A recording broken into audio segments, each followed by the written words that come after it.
The day his own brothers sold him for a bag of silver, they celebrated because they believed they had buried his future forever. But they had no idea that years later, the same man they condemned would become the only person powerful enough to save their lives.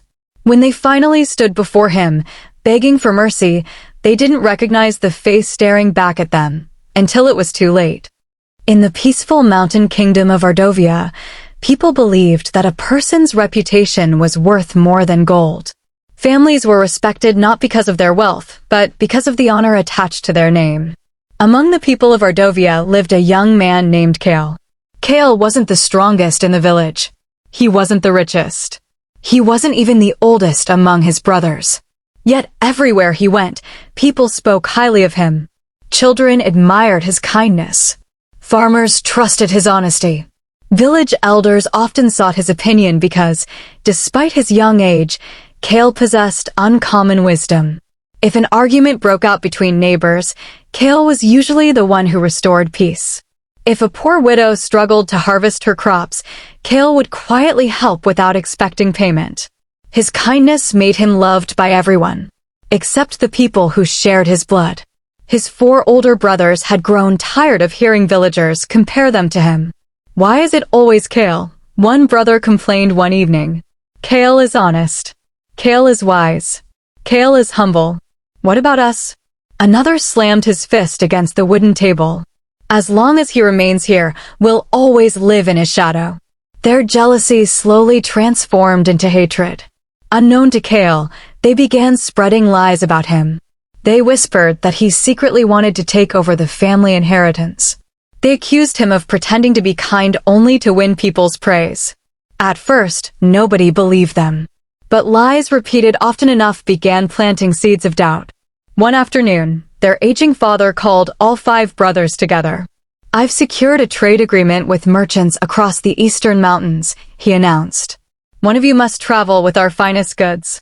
Without hesitation, the village elders recommended Kael. His brothers forced smiles. Inside, they burned with rage. That night, while Kael packed supplies for the journey, his brothers gathered in an abandoned barn. "This is our chance," whispered the eldest. "No witnesses. No questions. When tomorrow ends, Kael disappears forever." The following morning, the brothers led a caravan through the dense ironwood forest. Hours later, they stopped beside a deep abandoned stone quarry hidden among the trees. Kael looked around. "This isn't the usual trade route." The eldest smiled coldly. "It is today." Before Kael could react, 2 brothers grabbed his arms. Another struck him from behind. He fell hard onto the rocky ground. "Brothers, what are you doing?" No one answered. Instead, they tied his hands. Kael searched each of their faces, hoping someone would show mercy. None did. "You've stolen everything from us," the eldest said bitterly. "You stole father's trust. You stole the village's respect. And now, you'll disappear." Kael's voice trembled. "I've never harmed any of you. But your goodness has." Moments later, a group of traveling slave merchants entered the forest road. Their wagons were filled with chained prisoners captured from distant lands. The eldest brother raised his hand. "We have someone to sell." Kael's heart stopped. "You would sell your own brother?" The merchant examined Kael as though inspecting livestock. "He looks healthy. I'll pay 20 silver coins." The eldest nodded immediately. The money exchanged hands. Kael stared in disbelief. His own family had placed a price on his life. As the merchants dragged him toward the wagon, he called out one final time, "I forgive you." His brothers froze. "I pray that one day your hearts become lighter than they are today." None of them looked back. The caravan disappeared beyond the mountains. Dust swallowed the road. For the first time in his life, Kael stood completely alone. As night fell, the merchant caravan arrived at the magnificent kingdom of Valeria, a land ruled by the feared and calculating King Darius Vos, a monarch whose hunger for power was matched only by his distrust of everyone around him. Kael gazed through the iron bars of the prison wagon at the towering palace in the distance. He had lost his family. He had lost his freedom. He had lost his name. But deep within his heart, he refused to lose his hope. Little did he know. The chains on his wrists were not the end of his story. They were only the beginning. Several days passed before the merchant caravan finally reached the capital of Valeria. The city was unlike anything Kael had ever seen. Towering stone walls surrounded magnificent buildings, soldiers patrolled every street, and merchants from distant kingdoms filled the busy marketplaces. It was a city overflowing with wealth, but beneath its beauty lay corruption and fear. The captives were lined up in the slave market. One by one, buyers inspected them. Some looked for strong laborers. Others searched for skilled craftsmen. Kael stood quietly, refusing to let bitterness fill his heart. An elderly nobleman named Lord Kael, one of the kingdom's most respected governors, noticed something unusual about the young prisoner. Unlike the others, Kael wasn't begging to be chosen. He stood with quiet dignity. Lord Kael stepped forward. "What is your name?" "Kael." "Can you read?" "Yes." "Can you write?" "Yes." "Can you manage records?" "I can." The old governor smiled. "I don't need another servant. I need an honest man." Within minutes, Kael was purchased and taken to Lord Kael's estate. Unlike the harsh treatment he had expected, Kael treated him with fairness. "You are bought as a servant," the governor said, "but how far you rise depends on your character." Kael bowed respectfully. "You won't regret your decision." Weeks turned into months. Kael worked tirelessly. He managed the household accounts, settled disputes among workers, and even uncovered several dishonest employees who had been stealing from the estate for years. The governor's business flourished. Soon, Lord Kael trusted Kael more than anyone else. "If I'm away," Kael announced before his staff, "Kael speaks with my authority." Those words filled the dishonest workers with resentment. "If we don't get rid of him," one muttered, "he'll expose every one of us." Meanwhile, another danger was quietly growing. Lady Celine, the governor's proud and manipulative niece, admired Kael's intelligence. She repeatedly tried to win his affection. One evening, she approached him in the palace garden. "Kael," she said softly, "you're different from every man I've ever met." Kael stepped back respectfully. "My lady, you've honored me with your kindness, but my duty is to serve this household faithfully." Celine's smile disappeared. "So, you're rejecting me?" "I mean no disrespect." Her pride shattered.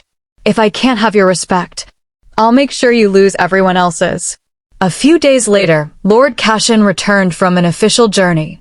Before Kael could greet him, guards stormed into the courtyard. "There he is." They seized Kael. Lord Kael frowned. "What is happening?" Lady Celine burst into tears.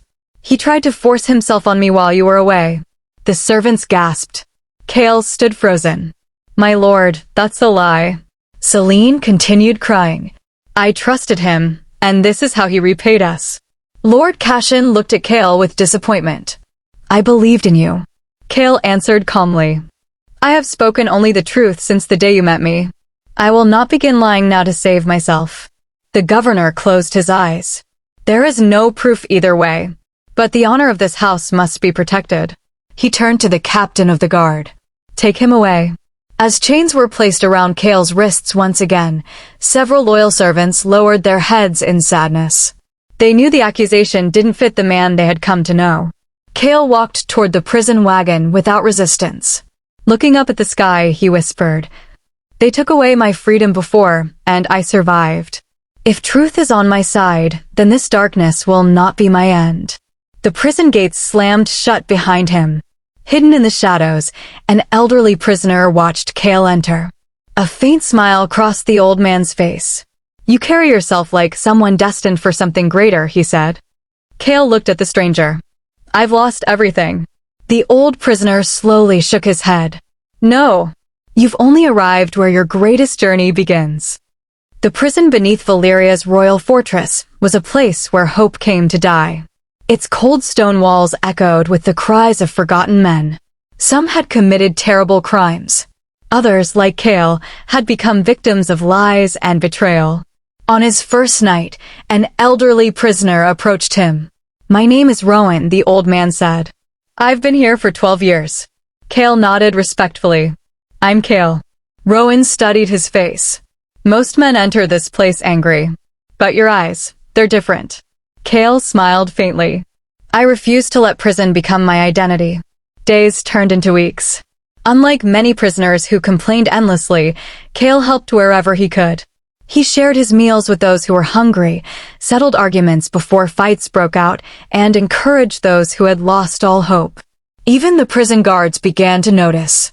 One captain remarked, "I've never seen a prisoner who brings peace instead of trouble." Soon, the prison warden entrusted Kael with organizing supplies and keeping records. "You're still a prisoner," the warden said, "but you've earned my trust." Kael accepted the responsibility with humility. One stormy evening, two important officials from King Darius's palace were thrown into prison. One had served as the king's chief food inspector. The other had been the royal messenger. Both had fallen under suspicion after a failed banquet nearly poisoned the king. Terrified and uncertain of their future, they spent the night unable to sleep. The next morning, Kael noticed their troubled expressions. "You both look burdened." The messenger sighed. "We each had a strange dream last night." The dreams felt important. Kael listened carefully as they described every detail. He remained silent for several moments before speaking. "I don't claim to know everything, but sometimes truth reveals itself to those who seek it with humility." After reflecting deeply, Kael offered each man an interpretation. To the messenger he said, "You will soon be restored to your position. When that day comes, remember me. Tell the king there is an innocent man in this prison." The messenger nodded eagerly. "I promise." Turning to the food inspector, Kael spoke more gently. "Your dream carries a warning. Prepare your heart with honesty, because difficult days lie ahead." 3 days later, royal soldiers arrived. Exactly as Kael had said, the messenger was released and restored to his office. The food inspector was taken away for trial. Months passed. Then another year. The messenger never returned. He had forgotten the man who gave him hope. Still, Kael never complained. One evening, while standing beneath the small prison window, Rowan asked, "Are you angry that he forgot you?" Kael smiled quietly. "If my future depends on one man's memory, then my future was never secure. I believe the right door will open at the right time." Far above the prison, inside the royal palace, King Darius began suffering from terrifying dreams that no scholar, priest, or advisor could explain. Night after night, the same visions returned. The king stopped sleeping. His frustration turned into fear. He gathered every wise man in the kingdom. "Interpret my dreams," he commanded. Silence filled the throne room. No one had an answer. Then suddenly, the royal messenger's face turned pale. He remembered. He stepped forward and bowed. "Your Majesty, I know a prisoner." "A prisoner?" "Yes, my king. A man named Kael. He interpreted my dream perfectly 2 years ago." King Darius rose from his throne. "Bring him to me." Immediately. Far below, the heavy prison doors slowly creaked open. A guard called out, "Kael, the king wishes to see you." Every prisoner turned in astonishment. Kael took a deep breath. He had entered the prison in chains. Now, destiny was calling his name. The royal guards escorted Kael through the magnificent halls of the palace. Before entering the throne room, he was given clean clothes and allowed to wash away the dust of prison. Moments later, the massive doors opened. At the far end of the hall sat King Darius Vos, surrounded by generals, nobles, scholars, and advisors. The atmosphere was tense. The king fixed his eyes on Kael.